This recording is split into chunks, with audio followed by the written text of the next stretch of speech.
నివారణ అనేది అందరి బాధ్యత అని మంచిర్యాల డీసీపీ భాస్కర్ అన్నారు. మాదక ద్రవ్యాల మహమ్మారిని అరికట్టేందుకు పోలీస్ శాఖ తరపున ప్రత్యేక చర్యలు తీసుకుంటున్నట్టు ఆయన స్పష్టం చేశారు.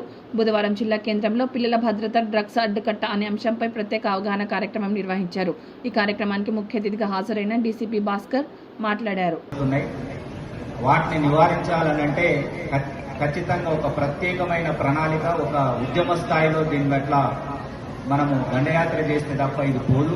ఎందుకంటే సింథటిక్ డ్రగ్స్ లాంటి హైదరాబాద్లో ఉన్న గ్రామాల్లో మాత్రము గంజాయి తాగే వాళ్ళు ఎక్కువ పెరిగినారు.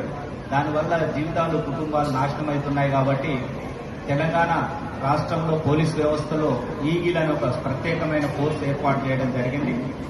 దాంతోపాటు లోకల్ పోలీసు కూడా క్లియర్గా ఇన్స్ట్రక్షన్స్ ఇవ్వడం జరిగింది. దాంతోపాటు హాస్పిటల్స్ కూడా గవర్నమెంట్ మెడికల్ డిపార్ట్మెంట్కు ప్రతి జిల్లా హాస్పిటల్లో డ్రగ్ డి అడిక్షన్ సెంటర్ ఏర్పాటు చేయాలని నిధులు, డాక్టర్లని, నర్సులను కూడా కేటాయించడం జరిగింది. ఈరోజు రాష్ట్ర వ్యాప్తంగా గ్రామ సభలు జరుగుతున్నాయి. ప్రజలకు డ్రగ్స్, ట్రాఫిక్ ఇట్లాంటి వాటి మీద కూడా అవేర్నెస్ ఇస్తున్నాము. మన మంచిర్యాల జిల్లాలో ఈ డ్రగ్స్ మహమ్మారిని దూరం చేయాల్సిన బాధ్యత మనందరి మీద ఉంది. ఈ డ్రగ్ డి అడిక్షన్ సెంటర్ మంచిర్యాలలో ఇప్పటికీ దాదాపు 30 మంది వాళ్ళు ట్రీట్మెంట్ తీసుకొని మంచి పౌరులుగా మారి ఒక సర్టిఫికెట్ తీసుకొని వెళ్ళడం జరిగింది.